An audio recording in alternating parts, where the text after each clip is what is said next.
One day I'm gonna be everything I wanna be. I don't let it get the most of me. One day I'm gonna be free. I wanna be everything I'm gonna be. My future right in front of me. One day I'm gonna be free.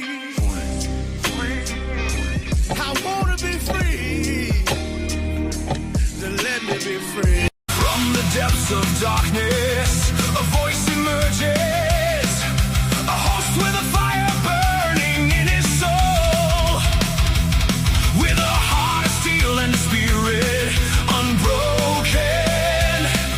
He rides on two wheels, ready to claim his throne, amidst the chaos and the thunderous roar.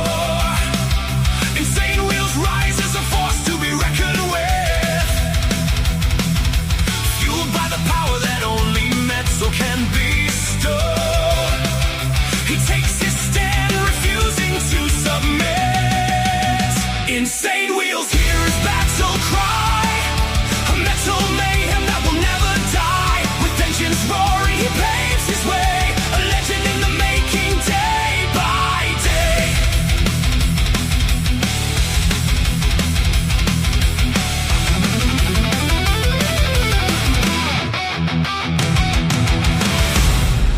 Good morning, ladies and gentlemen, man. It's a great freaking Monday morning. Great to see everyone in the chat.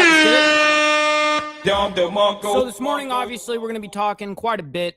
We actually have a humongous morning. We've got 15 stories to get through, and I don't even know if we're going to get through all of them. But Iran pause holds, as well as Trump, tariffs, and Seattle shooting. Now, we have a lot of details that are coming out, and a lack of details on certain stories, such as the Seattle shooting.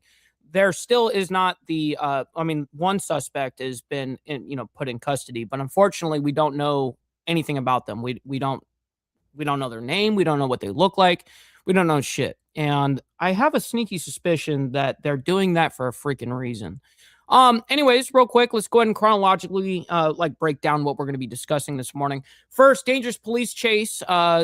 Suspect hits 105 miles per hour or plus, before bailing on foot in Los Angeles. So, damn, he's out there speeding around over 100 miles per hour. Now, is he actually going to fly out of the car bailing on foot at 105 miles per hour?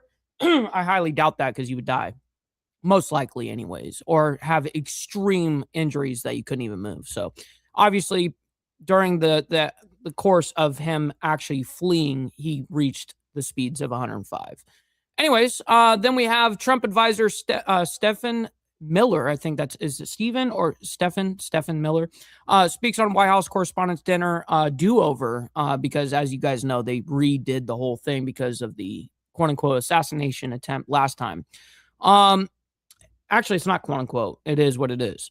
Then we have Trump, U.S. locked and loaded, quote-unquote, for potential massive strikes on Iran and Yemen. Now, mind you, this was on Friday, right after our show. So just to give you a little context, because a lot of things have happened since then. So then we have Houthi rebels fire missiles and drones at Saudi Arabia, which we saw coming, by the way. We saw that coming. I knew that there was going to be some sort of retaliation more than just the naval blockade that Yemen, the Houthi rebels did on Saudi Arabia in their strait. Then we have New York Fire Department, 21 people hurt in a 5-alarm fire. Now, I'm not really even sure what a 5-alarm fire means, but I'm sure the firemen in the chat will know. But it says a fire in New York City left 21 people hurt, including 17 firefighters. The fire happened in Flushing's, Queens. Wow, that's terrible news. Then we have regarding the Iran conflict, the Pentagon confirms Army casualty. And then we have 1 dead and 15 plus injured after a car plows into an LGBTQ plus parade and crowd in Berlin. Now, there's, like I told you guys, there's so much shit going on in the world right now. Then we have U.S. military pauses nightly Iran strikes, which that is going to lead me into the conversation of not only the thumbnail that I made this morning, but I'm also going to break down what the pause actually is and what it resembles. So I have all of that for you guys and the sources for you as well. Then we have the Russia-Ukraine war. Ukraine war says Russia wants 30,000 North Korean troops, Zelensky says. I don't think that's going to happen, my man. I'm going to be honest. Then we have Trump imposes new tariffs on dozens of countries, which is also a big part of today's title of what I put together. Then we have Trump pauses attacks on Iran amid conflict. Obviously, I already explained that a little bit to you guys. Then we have Berlin Pride attack, new details in, quote, Islamic terrorist attack. So that's what they have labeled it now. And so it looks like that it is absolutely a hate crime. Then we have Bronx shooting. Suspect kills 12-year-old outside bodega. This coming out 20 hours ago. It says New York detectives arrested the suspect in Bronx shooting that left a 12-year-old dead and 2 men hurt late Saturday afternoon. Wow, terrible stories are coming out, man. Then we're getting into now the Seattle story. This was breaking 11 hours ago. 2 dead and 5 injured after shooting near Seattle Space Needle. It says we are learning more after reports from Seattle police who say that multiple people were injured in a shooting at a Seattle center Sunday afternoon. According to the partners over there at Fox 13 Seattle, local police first confirmed the shooting around 6:30 p.m. Police have reportedly shut down the Seattle Center grounds as they investigate the area. The public has been asked to avoid the area. Early reports indicated that the area was hosting the, quote, Bite of Seattle Food Festival over the weekend. And yes, that's what happened right there. Then we have 8 hours ago, so kind of like about 3 hours after the news broke, police came out and had a little press release or whatever. So 3 people killed in Seattle Center shooting. So that's the total now. A shooting killed 3 people and wounded 4 others, including a child, during a food festival at a Seattle Center Sunday evening. 2 people died at the scene, while a third died after being taken to the hospital, according to the official update from the investigators. Police say that this one suspect was detained and 2 weapons were recovered at the scene. The shooting occurred at the annual festival called the Bite of Seattle. Okay, great.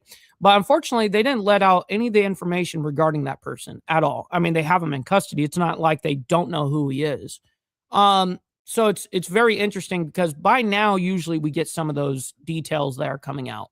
Unfortunately, we don't. I looked it up all throughout, not only looking it up through all the different posts and different big news outlets and stuff like that, but I also went through AI, asked it everything like, has it been released anywhere? And unfortunately, no.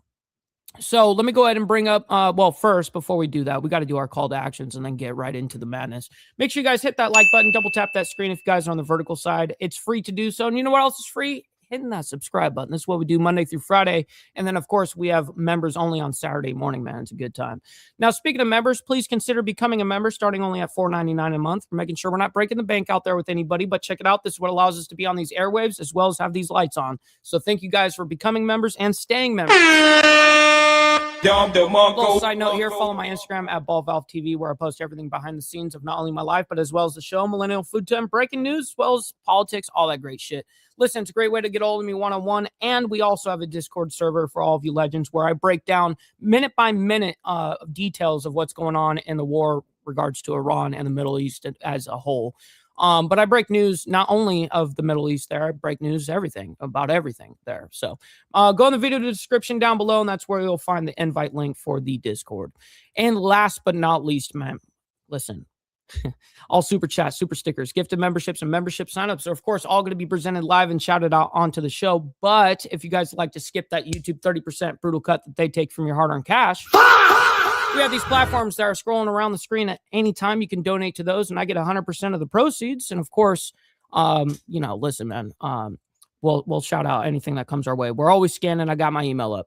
Also, I got to move this camera over a little bit because I'm fucked up on the vertical side. There we go. I think my cat fucked it up. Damn it, Lucy. Anyways, all right, we're good to go. Great to see everyone in the chat, man. Always appreciate you guys. We've got a fuck ton of you guys. So make sure you guys hit that like button and also double tap that screen. Appreciate you guys. We got KP in the building as well as Naomi. Good morning to you guys. We got PJ as well as Pablo. That's right. About to rock it up in here. That's right. We got Vanguard Critters, my man. We got PJ as well. We got Easy Frank. We got Rabbit of Chaos as well. Thank you guys. We got Jamie Lindsay. Appreciate you. Good morning to you. We got Barbie as well. Good morning. We got my man Virginia Chaos. Yes, sir. We got Charlie Rose as well. Appreciate you guys for hanging out with us. We got Texas Gidget. Good morning. And Charlie Rose chilling with us. That's right. And make sure you guys hit that like. That's right. Facts. We got Joker as well. And Prez. Good morning to you guys. We got Carney Vanguard. Yes, sir. Good morning. Scrolling our way down, we got Chatting with Stacks, my man. Good morning. We got Marco as well.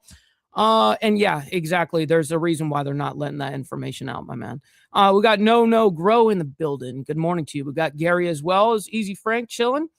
Let's see. Oh, Mr. Al Patterson sending in 1,000 jewels, by the way. That's $10 saying cheers. Yes, sir. Well, thank you. Definitely adds up quickly. And thank you for the support to the channel, Mr. Al Patterson. Yes, sir. And yes, everybody loves Lucy. Everybody. All right, let's go ahead and pretty much get into the madness this morning. We got 15 stories to get through. So this is going to be I'm going to try to condense this as much as humanly possible because it's just a lot of information going on. Again, remember, we've got to start chronologically. So we're going to kind of start from Friday afternoonish all the way up until current time now. So that's what it's going to take for us to get all caught up. As we have another event actually in Los Angeles to get to right now. This is actually a police chase that's currently underway. Woo! It's very high speed. Look at that. He's at 121 right there, it said. Going 120 miles an hour. Let's lift up the audio and listen in. Oh, man. All that. Marla, I'm going to kind of lean on you. Maybe you can Slowing lean on down. the assignment desk, get some more speed up information. again. But what I don't like is when it's changing those lanes right there, it does seem like the rear end tracking along, kind of dragging behind it. And that means that all four wheels. Now, we're not going to watch this whole thing, obviously. We're gonna skim through, and we're not going to watch the entire chase, but we are going to get a little bit of the story here. Might not be as solid as you'd hope. And the reason why I bring that up is because I don't want to see anybody get hurt. Whipping around a car right there. We're on a transition road. It is extreme. Northbound 5 is where we are right now. And I'm getting a little bit wider because in this spot, I'm confident I will not lose that vehicle. As I lose that vehicle, I didn't. We don't see anybody behind it. So right now, just extremely high speeds. He's not running from anybody. That, in my mind, makes this in much worse of a situation because that driver clearly has some kind of issues. And again, heavy traffic coming up, vehicle changing, using all lanes at extremely high speeds. Marla? Okay, so we see him going, I mean, he really is driving erratic. So he gets onto another freeway, it looks like. We're going to skim through here until he gets on foot because apparently he ditches his car and bails out on foot. We're trying to find that for you guys right now. As you pointed out, this is very close to Skid Row, of course, the epicenter. Like he's right there in downtown LA right now. Homeless crisis. And interestingly enough, we just heard from the Los Angeles Homeless Services Authority today about an increase, a slight increase, still an increase of homelessness in both the city and the county. But getting back to this pursuit at hand in the downtown Los Angeles area, Stu, So far, I don't even know why this person's running. I don't know why he's doing this. I don't know the intention yet. No one's tracking down below. The airship is up. We're also, we also understand that there is at least one passenger inside. Whoa! Oh, Whoa! my goodness, that pedestrian right there. That was a pedestrian. Almost There hit definitely it. could be somebody inside there. And I was just going to say, in downtown, even at regular safe speeds, you just don't know what's going to pop out in between any of these parked cars and or on any. Could be cars, could be humans, could be kids, could be pets. Any of these streets, and this is one of the people that you'd expect. I mean, you're in downtown LA near Skid Row. I mean, there's people just flooded on the street. Downtown area. That's the reason why you drive cautiously. And animals, There's that little all bit of a sorts of shit. fishtail again. That always kind of worries me. Oh, really close Damn. right there. You know, you got to think that guy in the blue car, green light, doing what he's supposed to do, and then boop, there's this car running that light right in front of him, slowing down Crazy. again, wrong side of the road. Mr. Jack Telcott, good morning and blessings to you, kind sir. Great to see you in the chat and happy start to your week. Back into putting his foot into it, and it just continues on. That's out right, here. KP. Let's take a peek a little bit. Let's get ahead of it a little bit and see what's ahead. Slide it, Got another and then we'll skip solid ahead. Oh, no, that was a close one again, but it's still moving along. Look, you got the people out there. We're in the downtown area. You got people out there with the flags trying to flag you in for parking, and this guy bailing. Look at that, back door's popping open. Oh, yeah. Both doors are They're about to get out. Yep, here it is. They're out. Two guys They're bailing out. out. Running. You got three guys in hoodies that we saw. We're going to stay a little bit wider, but again, there's one of them. There's and you just two. saw the airship go down below LAPD. They're coming out. There they are. Oh yeah, let's stay all together. three of them. That won't look suspicious at all. Nope. There Break you go. up. But one of them, I'm going to stay with the guy that's got the bag. I'm going to stay with the guy that's got the bag. Dylan, he's underneath the awning right there. Yeah. There we go. Oh, come on. Don't lose him, Stu. Where did he go? Well, I'm not sure if those lot are of buildings down below, but nonetheless got caught up in this pursuit. So we just saw that white Jeep Cherokee come to a stop. Three people, looked to be men in hooded sweatshirts, got out, made a run for it on the ground. And now let's hope that there aren't any innocent bystanders that are hurt in any way or dragged into this. Authorities haven't seen any. What's up, Warlander? Good morning to you. Great to see you in the chat. Black and whites pull up just yet. Westbound along the street. Hang on.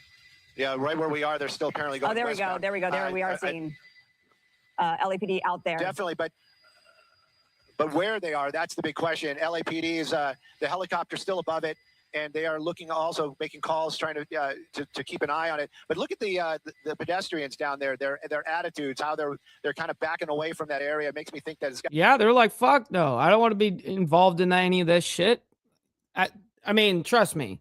If you're from downtown LA and you get a whole bunch of cops running towards people, you know that there might be a shooting that goes down right there. So you might want to get the fuck out of the way. Somebody right there. Like you said, there were three of them. I made the bad choice. I'm sorry. I stayed with the guy with the bag because I figured that would be the guy with whatever they stole. Right now, though, more LAPD making their way to this area. It's going to become a perimeter. They're going to start doing a search. We'll stay for a little bit, but you got a lot of people pointing, and that's always a big plus. But who they are, where they are, that's going to be that's going to be tough. Even for LAPD, it's like where do these guys go? They were going to have to rely on witnesses pointing out directions, and again, man, and trust me, it's easy to get lost in the fucking city. Just go into one of these humongous buildings and start hiding somewhere, and saw that LAPD airship underneath us there earlier on, doing those hard turns down low. I'd pay to be in for a ride like that. There he is right there. And you can see other people kind of keeping up with the officers, probably wanting to see what's going on or if they're going to catch this guy. Got officers running. Oh, it's a hot day too. And these guys are all in their gear. But again, Marla, for us, they probably have. It's a hot day. Pretty much listen to that away, guy. But look, these guys are like pointing them out. So these are basically calling them out, saying these are just civilians on the street. Okay, so let's go ahead and skip ahead and see if they end up finding anybody here. Oh, looks like they got someone in custody right there. Let's figure out who this person is. Anyway, probably about 10 minutes. So looks to be a young man there. Looks like an Edgar right there. And it's going to be interesting to see.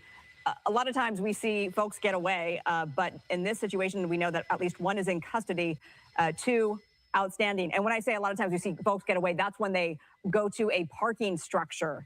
We've seen that happen a number of times, and it makes it difficult. It's very, very easy to get lost in parking structures, buildings, all this shit. Fine, but there is that Jeep we are zeroing in on, and they have obviously checked it. Damn, there was a guy that came out of the trunk, flying out of the trunk. Other suspects are in it, so we saw 3 and 2 remain outstanding, Stu. What's up, Miss Lotus? Good morning and happy start to the week. Yeah, definitely, and just I know we're on the internet, so it can be a little bit looser. That definitely is a V8. That's an SRT Jeep Grand Cherokee, and again, probably like the 2020s is about the year of that vehicle. Very powerful. No, this guy looks Mexican. The first guy that we saw looks like a Mexican. Indeed, if it was stolen. And the reason why they were going after these guys as well is we couldn't figure it out earlier, but it shows right there at the bottom. Police search for 2 police chases, robbery suspects, I guess. So I guess they robbed something, whether it be a car or whatever. They have a registered owner that they can track back to and possibly take somebody into custody if they don't do it this afternoon. So they're talking about the car right now. If it wasn't stolen, they could track it down to who that person actually was. Let's skip ahead here. It looks like they got somebody else here in custody. Let's see who this might be. Let's hear what they're saying. If they, I couldn't see. That's what I'm trying to get at. I can't say if that is the suspect or not the suspect, but definitely taking somebody else into custody right now at a corner of Santee and 11th. And again, like I said, these guys seem to have it together, meaning, maybe they were wearing that all black with the idea that we could peel off clothing as we go, if it came to that. So maybe this is a suspect. It definitely is. Well, that's the interesting thing is when they did come flying out, they were all blacked out. And then I'm sure that they shedded some of that top layers so that they're not actually looking for the same thing, but looks like they've got 3 people in custody right at that time. Assume that these are the 3 that we saw foot bail. We haven't gotten that confirmed just yet, but it looks like just by the demeanor of all of these officers. Now that guy is absolutely black right there. They have them all in custody. So it kind of looked like, thank you so much. It kind of looked like 2 Mexicans and a black guy. That's kind of what it looked like, but it could have been 1 Mexican and 2 black guys. Who knows? Whatever. It's irrelevant. They fucking jacking motherfuckers out here. All right. We got Trump advisor Stephen Miller speaks on White House Correspondents' Dinner do-over. As you guys know, that they did the do-over because the last time Trump got, there was assassination attempt. So let's go ahead and figure out a little bit. We're going to skim through this. We're not going to stay long on this at all. We got way too many stories to get caught up on this, so. We are going to pull out of this right now because we do have Stephen Miller speaking outside of the White House right now. Let's Stephen. I couldn't remember if it's Stephen or Stephen, so. Dressed up just for you. Asking you about the Saudi deal that you were just talking about on Fox. Why did the president have it to see the day after it had been announced? Why wasn't that announced as part of the deal by Chris Wright? Is it a way to block Saudi Arabia in? Can't hear the question. The president probably already answered the questions on this. So I'll just, it might be unsatisfying to you, so I pre-apologize. But the president has been very clear with Saudi Arabia since not just this term, but going back. His expectation is time. Man, why is the audio such dog shit? Let's go ahead and speed them up a little bit. Lines and commitments on their normalization of relations with Israel, and they're entering the Abraham Accords. And the president, better than any American alive, understands the psychology of the kingdom, the players in the kingdom, and what that relationship looks like. So when you think about, I'll just say this, when you think about where Saudi Arabia is today, going back to the Riyadh speech in 2017, and leaning on them to be a bulwark against violent terror. I'm going to be honest, I can't stand this fucking guy. We're moving on. I just can't stand him. Let's go into U.S. locked and loaded, quote unquote, for potential massive strikes on Yemen and Iran. So this coming out obviously around Friday evening. Now, there's been a lot of developments since then. So we'll hear the top of what the main story is that they were trying to present here first. And then we'll go ahead and continue because we got a lot of things going on in the Middle East, including, there's brand new attacks that are escalate tensions, target Saudi oil facilities that are coming out just as of 45 minutes ago. There's a lot of things going on between Yemen and the Saudis. So we'll figure out what this is being talked about, what they're discussing here, what the report is. This is a live look here Quickly. At a map courtesy of marine traffic. This shows you the ship movement in the Strait of Hormuz, or perhaps the lack thereof, as President Trump yesterday vowing major military punishment for Tehran and its Houthi allies in Yemen after the Houthis said they had struck 2 Saudi tankers in the Red Sea on Thursday. Now, the Houthis have declared a naval blockade. Yes, and I did see those reports when it was breaking. I think it was happening on Friday, right after the show. As soon as we finished up the show, I saw that there was 3 other vessels that were targeted. Of Saudi Arabia. The kingdom has been diverting millions of barrels of oil by pipeline each day to the Red Sea to skirt Iran's near total blockade of the Strait of Hormuz on the Gulf. The Saudi-led coalition has been fighting the Houthis in Yemen and said that it's... Real quick before we continue on with this, what they're specifically talking about in their response with the a different strait, they're not talking about the Strait of Hormuz on that.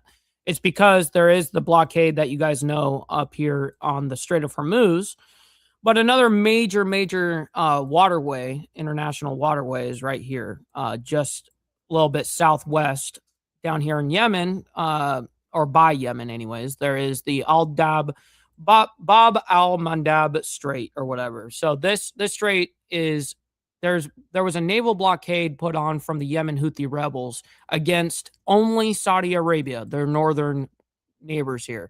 And the reason why they did that in the first place is because Saudi Arabia attacked a Yemen Houthi rebels airport, one of their main airports up here. And so when they did that, they bombed the shit out of their tarmac and everything. So the Yemen Houthi rebels, what their response to that was going to be, the immediate thing was there was a naval blockade on just Saudi Arabia alone to go through here. And that's what they're specifically talking about on that video real quick. So let's go back to that. That's what they were discussing. Here we go. Struck Houthi military sites in recent days after attacks on the Saudi tankers. Now, this also comes as the U.S. military had launched airstrikes on Iran late on Thursday and early on Friday, the 13th consecutive night of attacks. There have been no reports of fresh U.S. strikes today so far. 2 weeks after the collapse of an interim truce meant to end the war, Iranian armed forces had responded by firing at U.S. bases in neighboring... See, my man Virginia Chaos knows the deal. I appreciate that. Thank you for supporting the channel by just hitting the like button, guys. Double tap that screen if you guys are on the vertical side. There's a lot of chaos going on in the world. You don't have to like it for that reason, but you guys can like it for me and what we're doing here on Insane Wheels. So thank you for that. Arab countries on Friday and warning that they could strike non-military buildings they're used by U.S. personnel. This also comes as the U.S. said yesterday that it fired on another merchant vessel that was trying to breach its blockade of Iran. So I think they're discussing what was going on Thursday night as well into Friday morning. Ports, while the Islamic Republic targeted American strongholds across the Persian region. To talk more on this, we are joined by John Hanna from... We don't need that. We don't need people coming in and discussing about shit that we already know and what I'm breaking down for you guys anyways. All right. We got to move on. We got Houthi rebels fire missiles and drones at Saudi Arabia. Now, I told you guys at the top of the hour here, that was something that I expected, actually. I knew that there was going to be some sort of bigger retaliation than just a naval blockade against Saudi Arabia. So let's go ahead and figure this out together. But first, let's go ahead and do the money part. We haven't done the money part. All right, just get the money part done. Give me money. Money me. Money now. Me a money needing a lot now. Now, those are actual factuals, ladies and gentlemen, so feels good to be a G. Denied. But I still love you guys. All right, here we go. Let's go ahead and bring this up. Actually, I don't even have it up yet. What the fuck? Here we go. Give me a second. Boom. You're watching live now from Fox as we're following some breaking news coming in here out of the Middle East and taking you out to this live look here. This is courtesy of marine traffic. There's the Al Mandab Strait right there. This is a live look and right you can now. see how the traffic is, I mean, it's moving just as normal. This is what normal traffic looks like through this strait. The Bab al-Mandeb Strait ship tracker. As we're learning, Yemen's Iran-backed Houthi rebels said today that they fired missiles and drones at Saudi Arabia in response to Saudi airstrikes on a strategic Red Sea city in another escalation over vital shipping routes in the Middle East, where the United States and Iran are fighting for control over the Strait of Hormuz. Now, the Houthis' military spokesman said in a pre-recorded statement that the attack targeted facilities in two Red Sea cities that belong to Aramco, which is the world's largest oil company. Saudi Arabia's civil defense said alerts sounded multiple times early today in both cities, but the kingdom hasn't commented any further. So as we're following this breaking news, we're also learning here that there were no reported strikes overnight in Iran in this break from nearly 2 weeks of consecutive nights of U.S. attacks, though tension remains high following a recent escalation between the two countries over the Strait of Hormuz.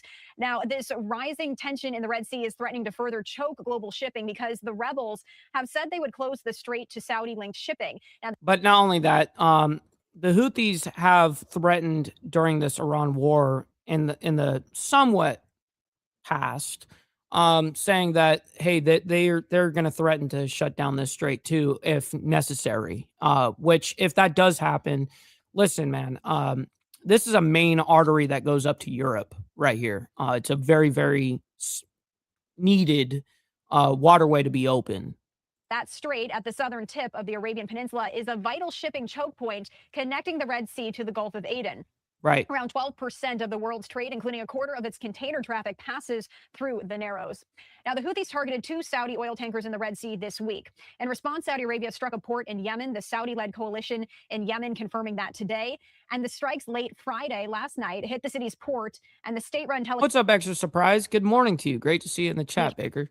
Whoops. Corporation, injuring 2 people. Now, the Saudi-led coalition fighting in Yemen said it didn't hit the port, but struck legitimate military targets, which were linked to threats to commercial vessels in the Red Sea. Iran's foreign minister called for diplomacy and dialogue to solve the Yemen conflict without military confrontations. In an interview that was published today in a state-run Iran newspaper, also the Associated Press reporting this here as well, U.S. Central Command didn't immediately respond to a request for comment there from the Associated Press. However, unlike the previous 13 nights, it also didn't announce new strikes. So we are following. Right. Okay. I wanted to hear that last word she was going to use right there.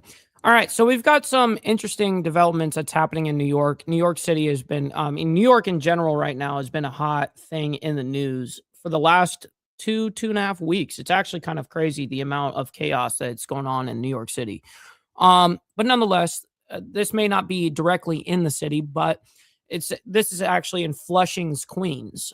So it says New York Fire Department provides update on a 5-alarm fire. It says a fire in New York City. I guess it is in the city. I guess it's all considered the city, whatever. The different boroughs left 21 people hurt, including 17 firefighters. Damn, bro. That's sad news. I hate to hear shit like that. All right, let's go ahead and bring this up and figure out what's going on here.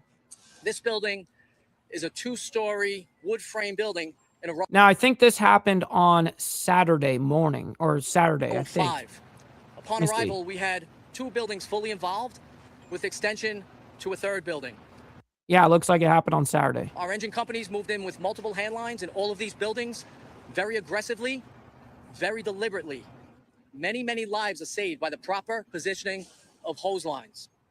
We had a report of people trapped in this building. What's up, Bill Castle? Good morning. Were able to get above the fire on the 2nd floor of the main fire building without the protection of a hose line, under high heat and 0 visibility. They perform searches. We practice and drill on this constantly. And they were able to rescue an occupant on the 2nd floor. Additional firefighters helped remove that occupant. We handed the occupant over to EMS with a treaty. Honestly, thank God for firefighters, man. I mean, awesome what they do. They run into straight chaos, running into fire and shit. I mean, dude, that's just awesome. And then transported to an area hospital. We have a total of 21 injuries. We have 17 firefighter injuries, 2 EMS injuries. These are all non-life-threatening injuries. That's good. I'm glad to hear that. We also have 2 injuries to the occupants of the building that were taken to area hospitals. We want to thank the staff at all of these hospitals for taking care of our personnel. There's heavy damage within these buildings. A lot of the families are displaced. They're staying with. I would like to see what the actual end result of this fire was. Other family members. We also have the American Red Cross on scene to take care of others. This went to a 5th alarm. 5th alarm, we use over 250 firefighters and EMS personnel to bring this under control. And this fire is under control. As far as the cause, we're still investigating the cause of this fire. We will maintain a presence on the scene here until it's fully under control. Maintain a presence for quite some time. At this time, I'll take any questions you may have. Well, we'll allow a couple of questions if they're decent, but then we got to move on. We're still looking at those numbers right now. We have approximately 10 to 12 displaced, and we're still trying to clarify those final numbers. We're working with the American Red Cross on that. What's up, Provoke? Good morning. Firefighting is extremely challenging. It's physically demanding. We have to, hence the 5th alarm, for proper relief of our members. This building here, these buildings, this row 5, they're almost 100 years old. They're 96 years old. They were built in 1930.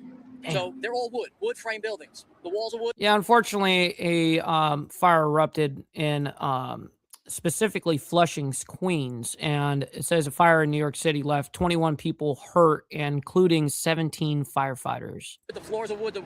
The roof is also made of wood. So fire travels very, very rapidly.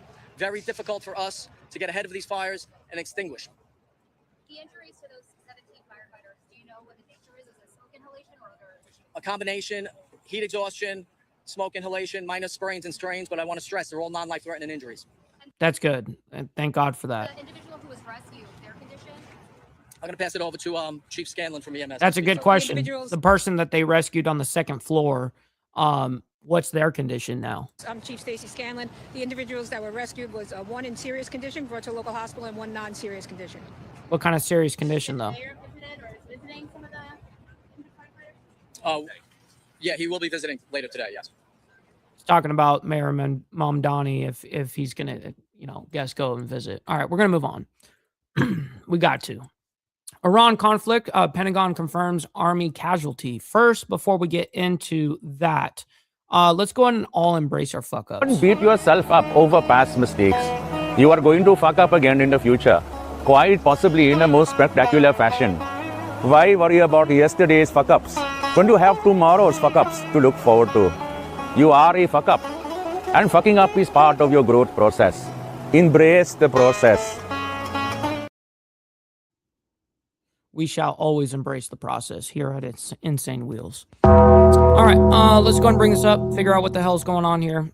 3, 2, 1. Welcome back into Live Now from Fox. I'm Ryan Schmelz. We do have some breaking news to get to here, which is that the United States has confirmed the identity of one of the service members who was killed in recent attacks by Iran. We reported on her name last week, but now we have confirmation from the U.S. government surrounding that, saying this. We already know this. We already know her and the 2 others. We have the identity. Now, they're coming out with a more detailed of who she is and what her positions and all of that stuff is, which is good, but there's 2 others too, 2 other men. Statement. The Department of War has confirmed the identity of an active duty soldier who was killed in action supporting overseas operations in Jordan. Following positive identification by the Armed Forces Medical Examiner System, Staff Sergeant Angel Rampersad, 28 years old, of Ozona Park, New York, died on July 17, 2026 during an enemy attack at an Air Force base in Jordan. The incident remains under investigation. Staff Sergeant Rampersad was assigned to 1st Battalion, 57th Air Defense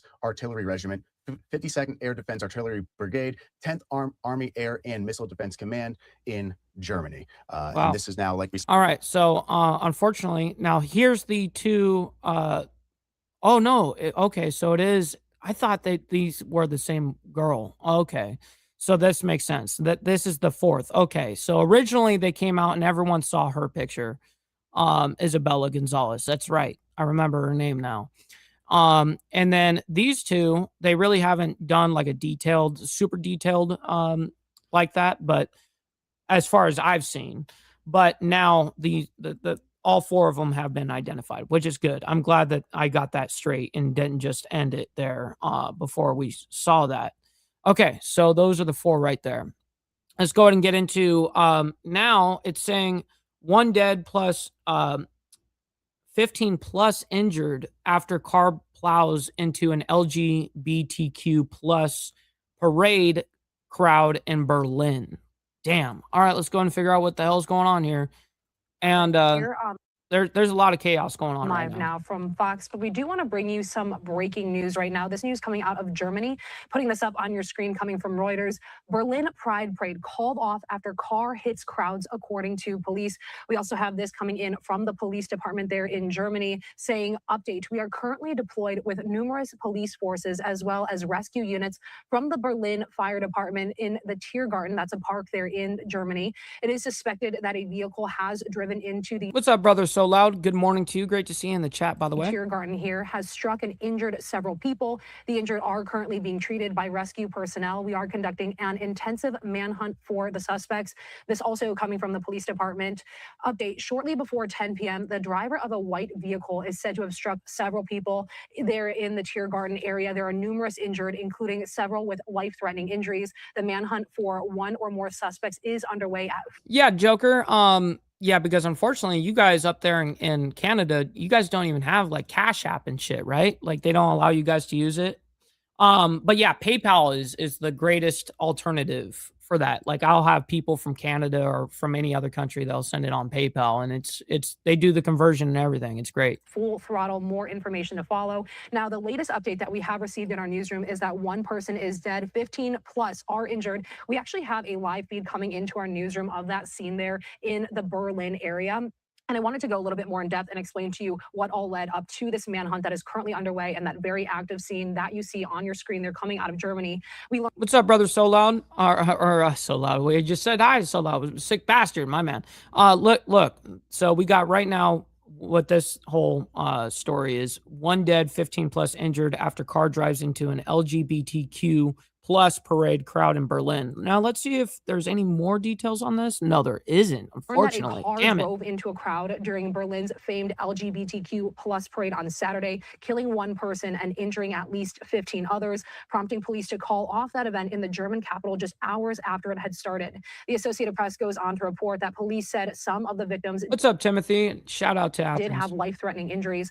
Firefighters and ambulances were out with many emergency staffers at the scene to attend to the victims. In a post on X, police called on everybody to leave the premises of that event immediately. According to police, a car had driven into the Tiergarten Park near the route of that Pride March, hitting several people. Police did not know how many officers had been deployed to that scene, but that it was, quote, definitely a lot of police. They said that they were searching for suspects. Once again, we did hear from the Berlin police on their X account saying that manhunt is currently underway. Hundreds of thousands of people had come to Berlin on Saturday to celebrate at Berlin's Pride Parade, known in Germany as Christopher Street Day. This is one of Europe's largest LGBTQ plus celebrations. The Pride event in front of the city's iconic gate in downtown was called off around 10. Everybody will just celebrate anything. It's crazy. 15 p.m. and the band's performance on stage was interrupted, and people once again urged to go home and avoid taking the route through the park there. Before that incident, people had celebrated peacefully, marching through the city for hours and dancing to loud music and cheering around the 80 floats that participated in that parade. So once again, officials confirming that 1 dead, 15 plus injured, with some of them potentially having life-threatening injuries. Once again, a live look on your screen there at that scene in the Berlin area as the manhunt is currently underway. You can see that white tent set up there to the right-hand corner of your screen with a lot of officials on scene, and it looks like— Yeah, it sucks. All right, so we're going to move on. First, we're going to get into now, we're getting more closer to current time right now. So U.S. military pauses nightly Iran strikes. Now, I'm going to go ahead and allow this front monologue to go first, and then I'll read out loud the sources and everything. I'll even show you guys all that and why these U.S. strikes are remain paused, like what is happening in regards to this. But first, also, we need you guys to obey. Maybe you need to donate some freaking money. Donate. Maybe you need to donate some freaking money. Maybe you need to donate some freaking money. Donate. Maybe you need to donate some freaking money. Donate some freaking. That is the best propaganda you guys are going to get all day. That's my promise. All right. Great to see you in the chat, GEG. Great to see you, my man. Good morning to you on the West Coast. All right, let's go and bring this up, and then we'll read why these pauses are happening. The United States military posting this video today saying the U.S. naval blockade against Iran remains in full effect. They say as of July 25th, CENTCOM has redirected 12 commercial vessels trying to run the blockade, also disabled 2 that didn't comply. They boarded another 2 in order to ensure total compliance, they say. Iran reported no U.S. strikes overnight. Meanwhile, President Trump reportedly ordered the U.S. military not to conduct attacks on Friday, according to Axios. This broke a 13-night streak of nightly strikes. Despite a quieter past 24 hours, though, the United States has gradually expanded the scope of its attacks against Iran in recent weeks. We, of course, saw President Trump at the White House Correspondents' Dinner talking late last night. He was talking about some of the objectives in the war and some of the progress from the administration's standpoint. President Trump says that he is weighing a massive attack on Iran. As the Wall Street Journal says, the U.S. is surging forces toward the region in order to give Trump options to expand the war. And according to Reuters, recent Iranian drone attacks on CIA facilities in the Gulf is making some question whether Russia is assisting the Iranians by providing targeting information. Graham Slattery is here. He's a White House correspondent in Washington, focusing on national security, intelligence, and foreign affairs. Firstly, Graham, what's our level of knowledge about why the U.S. didn't strike last night? Well, we can make a good inference. What's up, Charlie? Good morning to you, by the way. Essentially, what we do know from our sourcing and from some of the reporting you referenced is that there was a fairly high-level meeting at the White House involving President Trump on Friday to discuss options. Essentially, it was decided at that point, at least I'm not sure who just talked to him like that in the background. for now, not to hold off on a major expansion of operations for a number of reasons. And one of the concerns is a lack of missile interceptors in the region. So in that context, I think this reprieve makes a little bit of sense. That's the context. Okay, well, he doesn't really have the context. I have the context. Let's see if there's any other breaking things that were shown or like posts that was happening here. See, Graham Slattery says something. There's a scoop here. Drone attacks on CIA facilities in the Gulf have prompted the U.S. to investigate whether Russia is providing targeting information. I don't believe, Graham, that it's completely news to us that the Russians might be aiding the Iranians in some shape or form with this conflict. So this guy that he's speaking to is Graham. But specifically with this report, what did you learn U.S. officials are looking into? So he's actually a reporter from Reuters, so that holds a little bit more water. Right. So multiple CIA facilities, and obviously their locations are clandestine, but per our sourcing, multiple CIA facilities in the Middle East have been attacked by Iranian drones during this war. There was one in the Saudi capital, Riyadh, one in eastern Iraq. We believe there might be others. And what CIA analysts are looking at in particular is whether these strikes on CIA facilities were aided by Russia. We know that Russia has been aiding Iran generally, but this would obviously be a very serious provocation to actually be helping. Now they're talking about in the region over there in obviously the Middle East. Okay, so real quick, let me go ahead and bring this up for you guys. I'm going to read out loud and show you guys what each source is, because it shows it on each and every one of them, of course. So the biggest development is what didn't happen. After nearly 2 weeks of renewed fighting, the U.S. and Iran have both paused major strikes for roughly 2 or 3 days, while indirect diplomatic talks continue. That pause appears to be holding for now, but officials on both sides are warning that it could end quickly, and that's being reported by Reuters and a couple of others. And then we have U.S. strikes remain paused. President Trump has continued the pause in major U.S. bombing operations. According to multiple reports, military leaders recommended the pause after concerns that many planned targets had already been hit and that diplomacy deserved another opportunity. And that's coming from The Guardian. Then Reuters then says Iran says it will not strike for now. Iran publicly stated that it will halt retaliatory attacks as long as the United States does not resume bombing. However, Iran has also warned that if United States strikes restart, it is prepared to immediately resume military operations. That's coming from Reuters. Then we have diplomacy is back underway, coming out from the Associated Press. Behind the scenes, Oman continues acting as a mediator. Qatar and Pakistan are also involved in diplomatic efforts, and negotiations are focused on reducing tensions and finding a workable arrangement for shipping through the Strait of Hormuz, of course. So we already know that, Strait of Hormuz is a key point here. That's their leverage that Iran's got. So anyways, let's go ahead and get into now a little bit of Russia-Ukraine. So regarding the Ukraine war, Russia wants 30,000 more North Korean troops, Zelensky says. So let's go and figure what's happening here on this report. Moving our attention over to Russia-Ukraine now. Okay, here are videos. Briefly, before we get back into Trump, and also, let's see, the next stories are Trump imposes new tariffs on dozens of countries, as well as Trump positive attacks on Iran amid conflict, which we already know. I just told you about. Then we have a little bit of update on the Berlin Pride attack that happened. We have new details in as quote-unquote Islamic terrorist attack. So I guess they are labeling it as a hate crime. And then we have Bronx shooting. Suspect kills 12-year-old outside a bodega.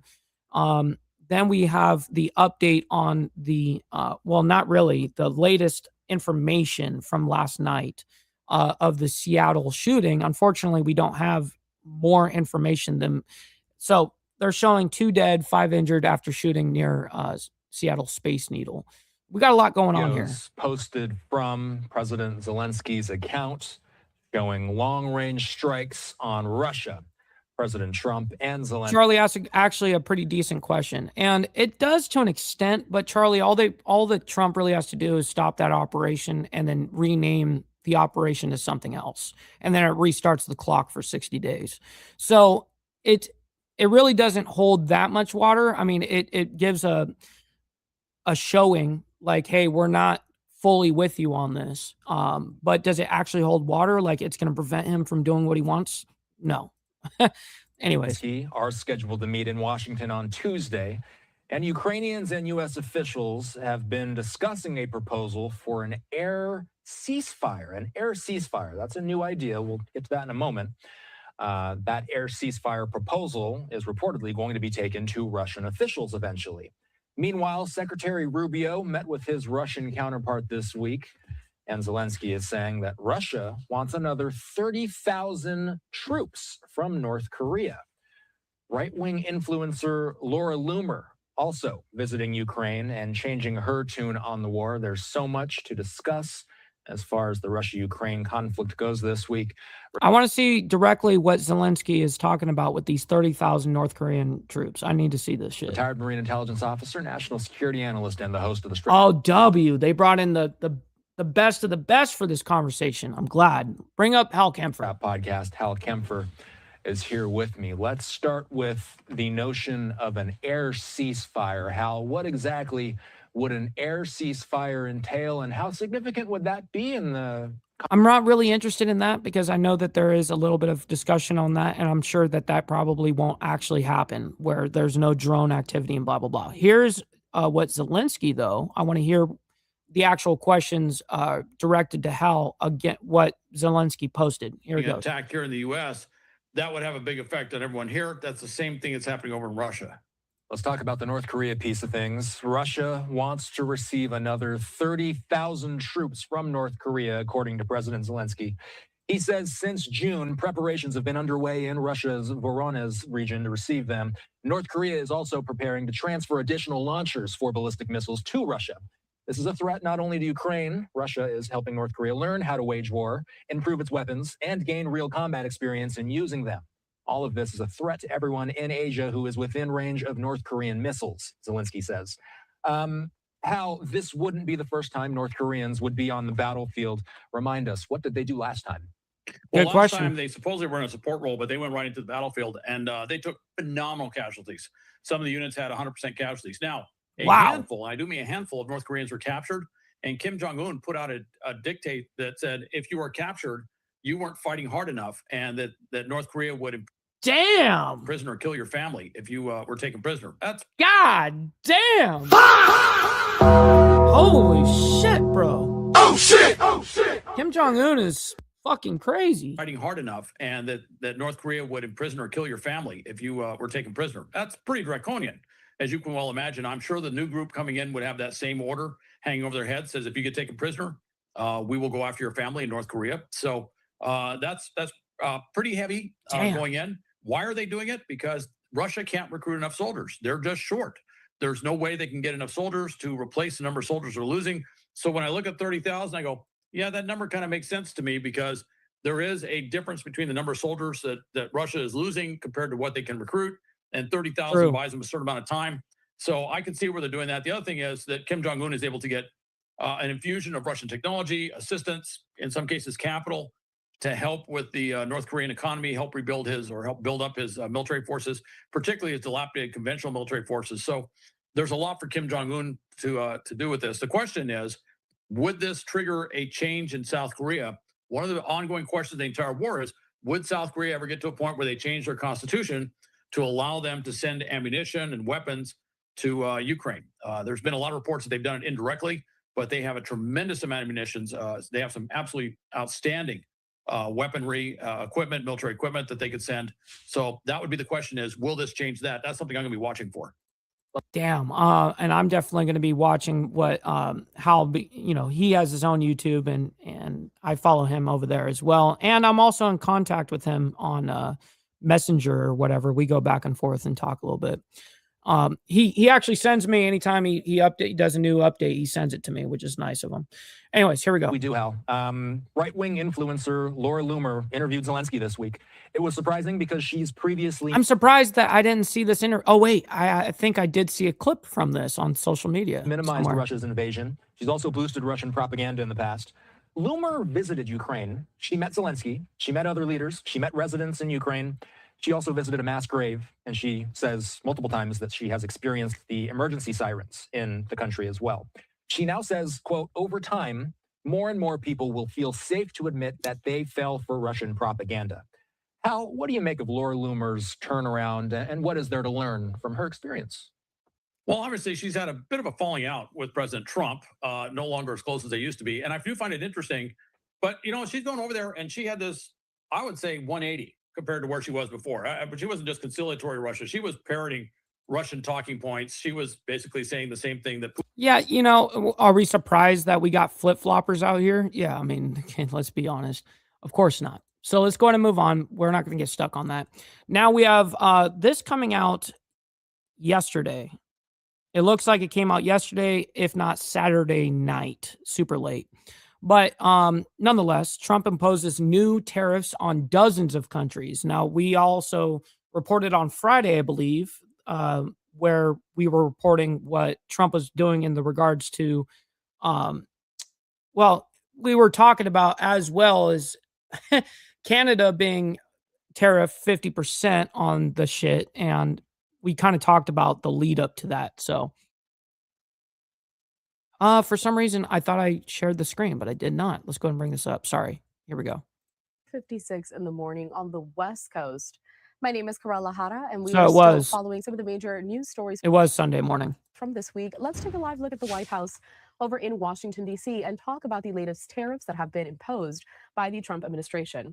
So the AP saying this, that the Trump admin had imposed double-digit tariffs on more than 60 countries using a legal justification that permits the president to levy import taxes and other sanctions against countries found to engage in, quote, unjustifiable, unreasonable, or discriminatory trade practices. The new tariffs announced in recent days take effect just as temporary 10% worldwide tariffs expired. Now, the tariffs were levied on countries that the U.S. says either don't have or don't effectively enforce. What's up, Dragon Classy? Good morning to you, by the way. Happy Monday. Forced labor import ban. The affected countries, which account for 99% of U.S. imports, were quick to protest, calling the Trump administration's claims unfounded and arbitrary. Now, the U.S. spent 4 months investigating, but gave few details on how it arrived at the tariff rates, which are either 10 or 12.5%. Now, what I would like to know is the list of the countries. But it says President Donald Trump is going ahead with new double-digit tariffs on dozens of U.S. trading partners just as the clock runs out on Friday on stopgap levies he imposed after a stinging defeat at the Supreme Court. There's a lot to get to here. More importantly, though, is how is this going to be impacting the average American consumer and companies here in the U.S.? Joining us next to talk all about this is John D. Well, unfortunately, you know, tariffs can be good in a certain way, but it also, who does it hurt directly? Well, I mean, it all boils down to the consumer, and that would be us. So we do end up taking a little bit of the slack, of course. He is the managing director of capital markets at the Post Oak Group. John, good morning. Good to see you. Karel, good morning. It's great to see you. All right, let's get down to the basics here. We have heard about Trump tariffs for several months now. They've been imposed on countries. You know, they've gone up in percentages. They've gone down in percentages. Let's talk about the recent ones. Always appreciate you, Easy Frank. Be safe out there. Though, what are the biggest takeaways from these tariffs? What stick out to you? Well, Karel, it's an interesting situation. To some degree, what's fascinating me with this is that it's unprecedented historically. I've sort of been looking for historical precedent to see what likely outcomes might be. But Reagan's tariffs in the 80s and the effects on the automobile industry kind of come to mind. But fascinatingly, I just don't think that there's really a strong precedent to guide us in terms of where this is likely to go, or at least in terms of what specifically is going to be affected. But I mean, I think generally speaking, these tariffs are probably going to lead to higher prices, at least in the short term. Of course. But I mean, to the degree that we have. Yeah. Let's go and see if they actually show the list of countries. That's what I really care about. Says this being reported from Live Now, actually, 2 lawsuits filed by small businesses are looking to overturn recent tariffs imposed by the Trump administration. Interesting. I'm sure that there's going to be lawsuits flying around all over the place right now. Damn, there is no list where I would have to look up the list. I'll look up the list right now. But first, let's get into a little bit of an update. We have a couple of updates, actually, on a few things. So we're not going to go into this one because no need. We already went through that. But we do have an update on Berlin Pride attack, new details in Islamic terrorist attack, they're calling it now. So this is regards to that LGBTQ Berlin Pride thing that they were having. And there was a guy that drove a car through and killed, I forget how many people. If it's one person, says German police are searching for a 21-year-old Abdul Ballout, for allegedly acting out of Islamist extremism. He remains on the run at this time. One person was killed and 20 others were hurt in a deadly van and machete attack. What? Oh my fucking God. Crazy. So these are the new details coming out on this. We are continuing to follow developments in breaking news after a fatal attack happened at the Berlin Pride Parade. And I did want to share this with you right here. This is from the Associated Press saying that the fatal attack at the Berlin Pride Parade is believed to be an Islamic extremist terror. That's according to Germany's interior minister right here. And we also have a live look of the ongoing investigation here. This is a live look from Berlin. A little bit more information as German investigators are also continuing to search for a man suspected of driving a van into a crowd near Berlin's Pride Festival. One person died, several others were injured before apparently stabbing others with a machete.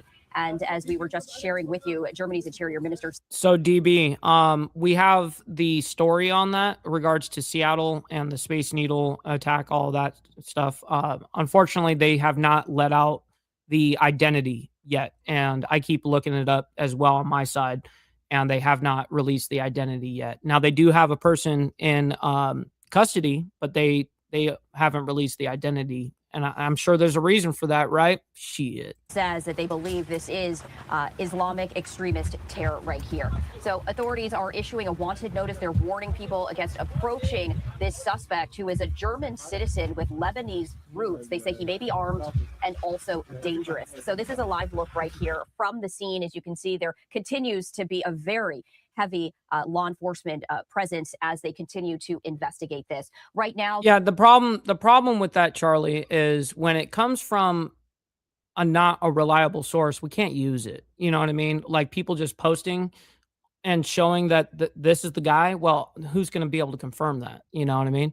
I'm sure that the identity is out there. I'm sure that you guys can look it up, but I can't present that as facts yet. You know, the interior minister says the total number of wounded is 29 individuals. This attack occurred just a few hundred yards from a party that was supposed to close out the city's Pride Parade. So a lot of people attended this to support the LGBTQ plus community, and people are continuing to react. So we're hearing more from the Interior Ministry there in Germany, saying that the suspect had come to authorities. Hey, Aaron, little something for you. By the way, I don't need to do shit. I'm doing just fine without your ass. Don't need you or your input, by the way. Listen, you're on that side of the screen, homeboy. You're watching me. Listen, all my research, actually, I'm invested all the way through. I mean, every layer that you can think of, even down to Iranian state TV telegroups, so that I get direct information that's going on in the war with Iran. You know what I mean? For instance, tell me your sources, bitch. Attention in the past because of previous crimes. Now, he didn't give details about what those exact crimes were, but he also said that there has been radicalization and belonging to the Islamic scene in the German capital. So he's saying that the suspect was born in Germany. His mother was naturalized 3 years. That's hilarious. If you guys actually, anybody that's watched me for longer than a minute knows that I am pro only. I mean, literally, I only look at this as America only. Everything that we do has to benefit Americans first.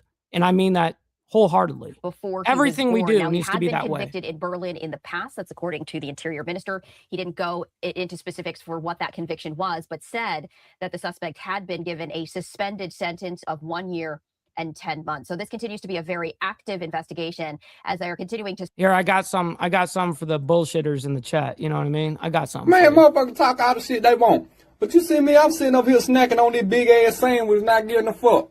Kiss my dick, motherfucker. Shit. Search for that suspect. They also have been searching an apartment. Police said that they.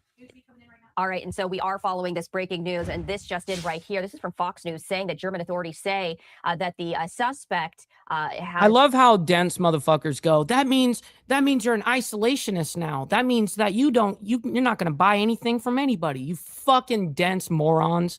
You guys are hilarious. Of course, it means that we're, of course, going to need to get stuff from around the world. Of course. But it needs to be with the it needs to come from the place of it's going to only benefit us if we're going to do it, whether it be a trade, whether it be anything. Yes, of course we live on the globe. We have to make deals and shit like that all the time, but that doesn't mean that we can't come from the ideology of America only, being that we're going to make sure that every decision that we make is for the betterment of our people here. Been identified. We see the photo right there. A 21-year-old Abdul Balaud, allegedly having ties to Germany's Islamic scene.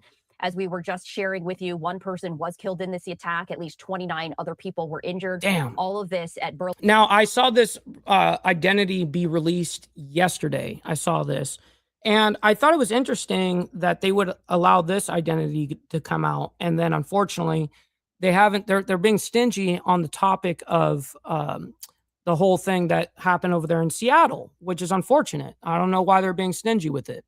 Anyways, this is a very, very sad deal here. So identified as 21-year-old Abdul Balaud, allegedly had ties to Germany's Islamic scene. One person was killed and at least 29 others were injured. Sad fucking state of affairs right there.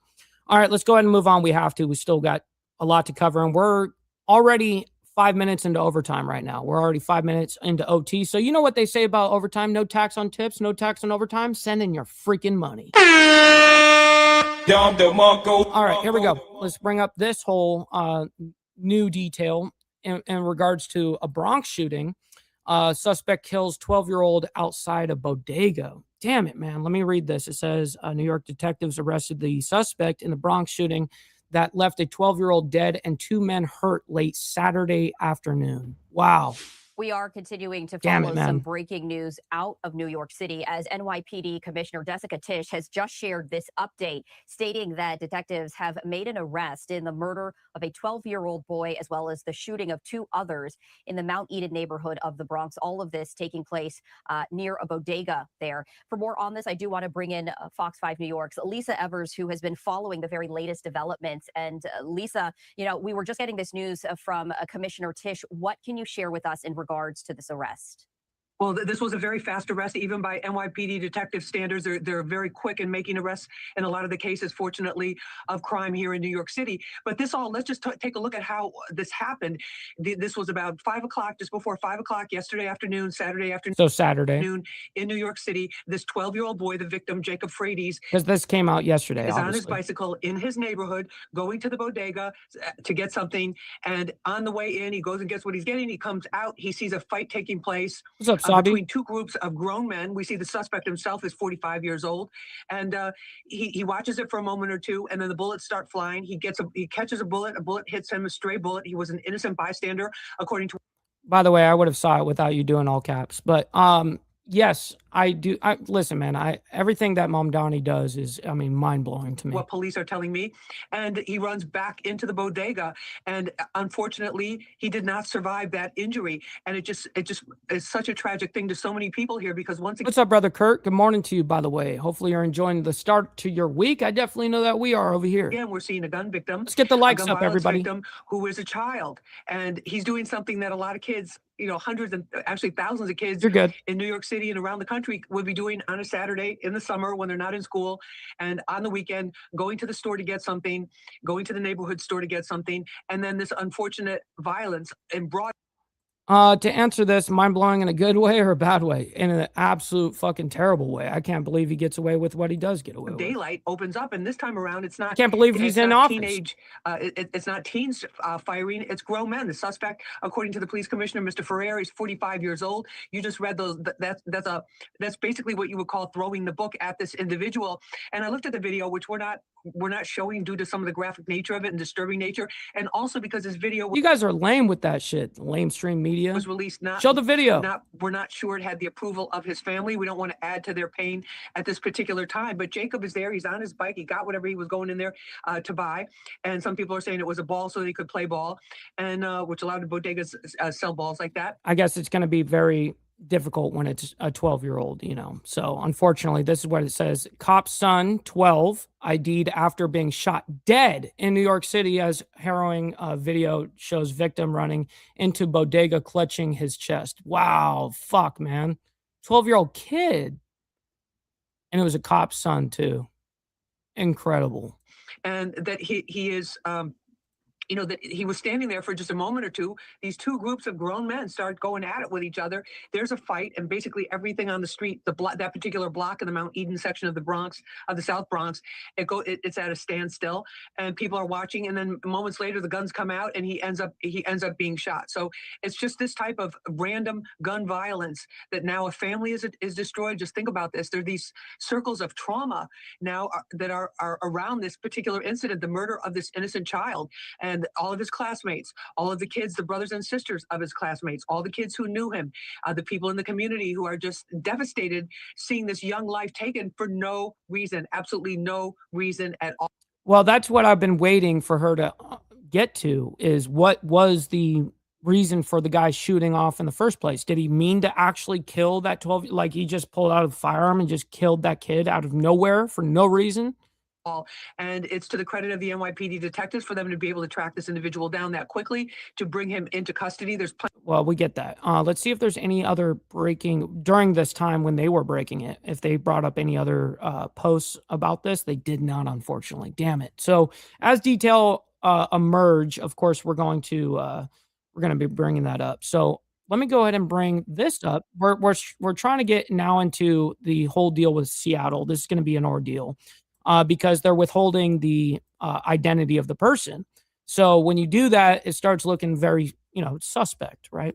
So let's go ahead and bring this up first. 2 dead, 5 injured after shooting near Seattle Space Needle.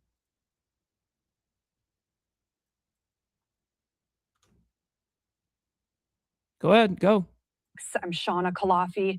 We have a sad update to the breaking news that we've been following out of Seattle. We've now learned at least 2 people were killed and 5 others injured in a mass shooting at the Seattle Center.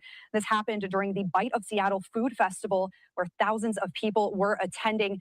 And according to our partners at Fox 13 in Seattle, they say, according to Seattle Fire Department, 2 people have died, 5 others were injured, including a 2-year-old boy. Paramedics say all victims are in stable condition, apart from a 56-year-old woman who is in serious condition. We also have a live look outside of the trauma center there. Again, we are learning 2 people have been killed, at least 5 others injured after a shooting this afternoon at the Bite of Seattle Food Festival held at the Seattle Center. Police still on the scene there investigating this shooting. We also have this from Seattle police saying police are investigating shots fired at the Seattle Center, multiple shooting victims. And we have now learned 2 people are dead, at least 5 others injured. And another live look at the scene right now. There is still a large police presence there. The police have shut down. I'm sure exactly what she was getting right there is, I'm sure they shut down the entire fucking area, of course. The Seattle Center grounds as they investigate this shooting that happened during the Bite of Seattle Food Festival event.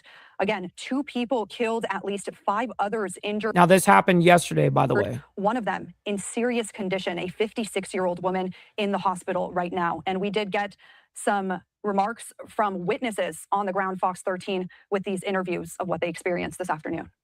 Like, it was a bunch of pops that almost sounded like fireworks, and then like a couple single ones, and then suddenly like there were birds that flew, and then like everybody started spinning out. Yeah, like it was like a wave of people started flying out. It went from sounds, and then once the crowd started moving, like you could tell there was an active danger, I would say. It was like, and then a friend of mine actually. Damn, that motherfucker's saying is spraying out. For the center, and he came down and said that there was an older woman that was unresponsive and down, and unfortunately, and so we took cover in the booth as long, and then when it was safe, we. So, Greg, the way it happens is so unfortunately what happens is when a tariff is imposed on a company, let's say outside the United States, the company has to directly pay that tariff, right? Well, what the company ends up doing is they raise the price of their product to compensate for that tariff. So when somebody in the United States is paying for that product or whatever that is being imported here, that's been tariffed, it tariffs on their side, but they bring up the price and the compensation is handed down to us as the consumer. So that's to let you know how tariffs work. Got down, body everywhere. I mean, I counted 8. The officer that was talking on the walkie-talkie. I am allowed in Canada, believe it or not, Kurt. I've got my passport and everything. They're saying we got 8 victims shot. They were doing CPR on one of them. I think it was a male. I believe it was a male victim. The one that I saw, another one was a female. Another was a male on the grass. Yeah, you are a fucking idiot. Yes, of course they're going to pay the tariff, but no company, let's say they have a product for $100 before any tariffs. And then now all of a sudden there's a new tariff that comes on them. Do you think they're going to keep their product at $100, you moron? Of course not. They're going to compensate for that tariff. So if they have to pay for that, they knock it down to the consumer to pay for that tariff by raising the price to, let's say, $120 now. So instead of what I was buying for $100, I'm now paying $120 for as the consumer. So that's how it's paid off. I can't believe you guys are that dense, bro. He got shot in the leg, I believe. And like, how do you remember some of the video from the scene there this afternoon? The shots fired reported around 6:30 p.m. local time there in Seattle. Again, this happened during the Bite of Seattle Food Festival at the Seattle Center. There were thousands of people attending. We just heard from some of those witnesses, and now a live look outside of the hospital there as we are now learning 2 people are dead, at least 5 others injured in this shooting, including a... So unfortunately, they don't have any other information during this breaking report, but this is one of the latest when they came out and they were asked all these questions. I mean, this was late last night, and they still didn't give out the identity. But let's go and figure out what they're saying here. They're going to be questioned, I'm sure. We're not going to play this whole thing either. We're going to have to skim through a little bit because we still even have an update on this whole story that I've been looking through on the media side. Good evening, everyone.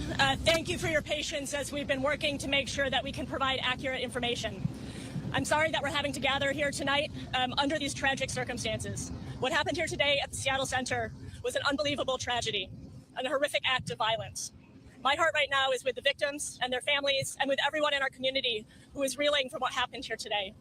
We have far too much gun violence in this city and in this country. And we're coming off of a week in Seattle where we've had 3 major incidents of gun violence in just a few days. We have a lot of work to do as a city and as a country to make this better.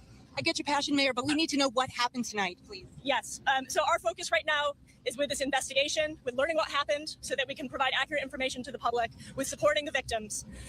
And now, originally, I guess they came out and said that there was 2 people that were in custody, and then they had to come back out and say, no, unfortunately, we were wrong about that. We got 1 person in custody, and we have now a manhunt, police search for the 2nd suspect after the Seattle bloodshed. Interesting. I'm going to turn it over to Assistant Chief Tyrone Davis to tell you what we know. So this afternoon, we had officers working our Bite of Seattle event. At 6:01 p.m., gunshots were heard. We had officers in the area, in the immediate area when these gunshots went off. Officers responded and addressed one of the shooters. That person gave up and was taken into custody. There was another person that we believe that was also involved that fled the scene, and officers began an active search for that person. We discovered as we got to the scene that there were a total of 7 victims that suffered gunshot wounds at the scene. Officers immediately began to perform CPR. What's up, Josh Phillips, my man, Alabama's finest, by the way. Hell no, I definitely would not want to be president. That's I do not have the aspirations to be president. In first aid, but thank you for 7 that. victims. We had a total of 4 victims that were transported by the Seattle Fire Department to Harborview Medical Center. We had another two more victims that remained on the scene and were unfortunately unable to survive their injuries. So that's a total of 7 victims. We had another victim that later showed up at the University of Washington Medical Center with also a gunshot wound. One of the victims at Harborview Medical Center did not survive their injuries. So now we have a total of 3 fatalities out of those 7 victims. This is a tragedy. By the way, you don't have to like the video for all the craziness that we've been presenting this morning. But listen, guys, do me a favor. We have well over 200 people in here between both the live streams. Make sure you guys get the likes up. Let's hit the like button. Double tap that screen on the vertical side. Appreciate you guys. I'm really sorry that this happened. The Bite of Seattle is a very positive event. We haven't had any issue in recent years. And, thankfully we had officers on the scene that were brave, went to those shots, and prevented more victims from being injured. This is going to be an ongoing investigation. We're going to be out here for several hours trying to figure out exactly what happened tonight. Right now, we believe that we have no outstanding threat to the community. We do have one suspect that is being interviewed. We've recovered 2 guns. It's one thing to So let us know what the suspect is and who he is. I don't understand why they just dance around so fucking hard on not telling anybody the guy and his motives. Why? know one of the 4 victims that was taken to the hospital was a toddler. Damn. Again, this is a terrible, terrible event. Toddler. All 4 victims that are been hospitalized are in stable condition. And again, we're going to be out here for several hours trying to figure out what happened tonight. It says right here, a shooting killed 3 people and wounded 4 others, including a child, during a food festival at the Seattle Center Sunday evening. 2 people died at the scene, while a third died after being taken to the hospital, according to an official update from the investigators.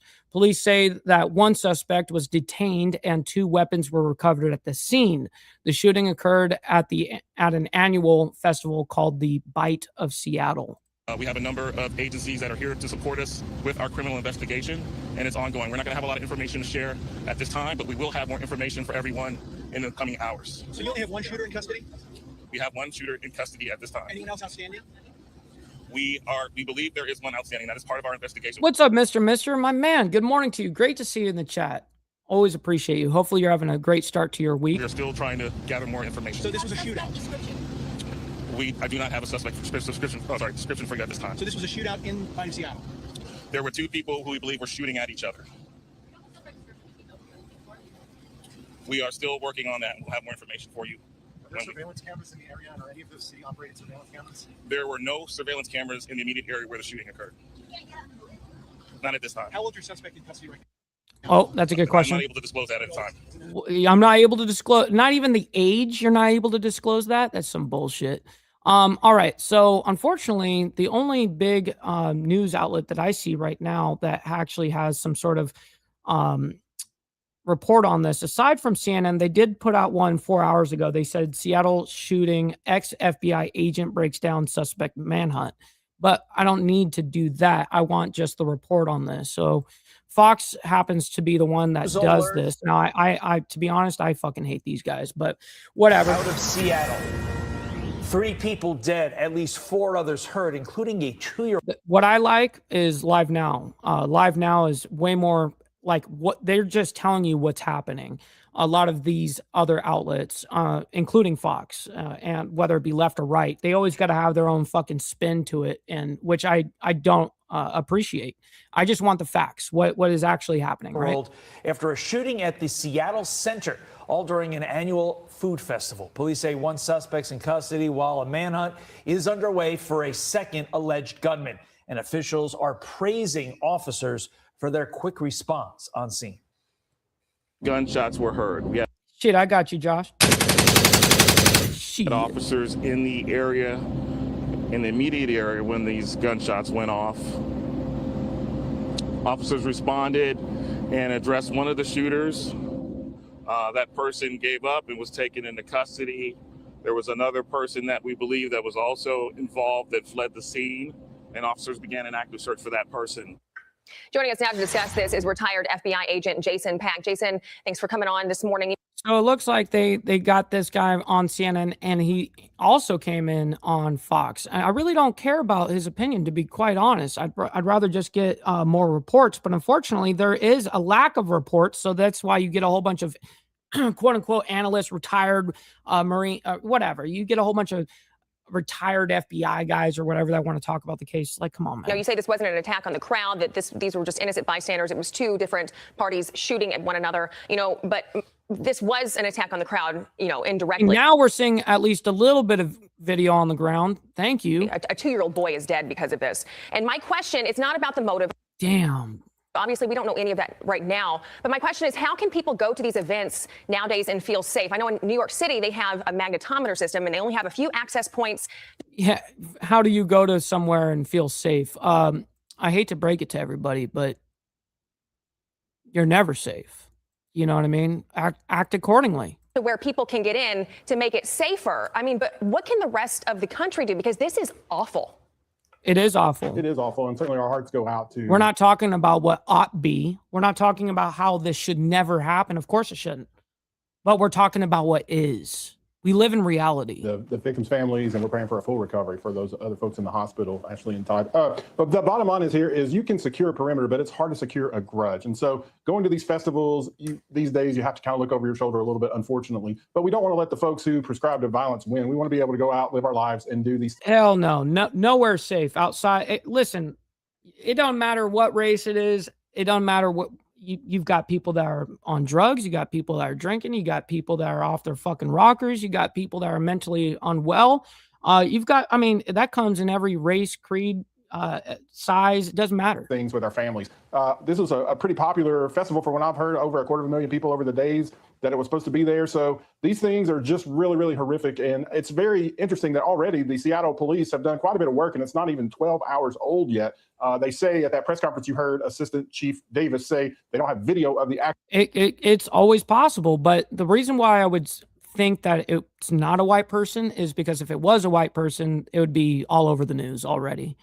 They're withholding the information for a certain reason. And being that it's coming from Seattle, which is also known as a sanctuary city, it makes you think that there's a different reason or a different person than a white person, right? Shooting, but media loves to show off white people that done something wrong. The suspect fled into a crowd of tens of thousands of people. So there's a 70-acre crime scene there with video that the police need. And it seems like a lot of folks may not be stepping forward to share that video, even if you don't have the actual shooting on it. I think police could definitely use to hear from you or want to hear from you that way. And, you know, Jason, I want to correct myself. The toddler, I believe, is injured regardless. He didn't die. He is injured regardless. This is something he's going to have to deal with the rest of his life. Yes, and W, by the way, Greg, appreciate you joining with the Insane Wheels family, man.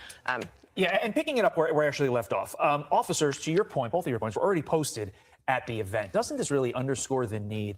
Anytime you have what I would argue is a small to big gathering, that you need to have some kind of law enforcement presence there because it shortens the time. L take.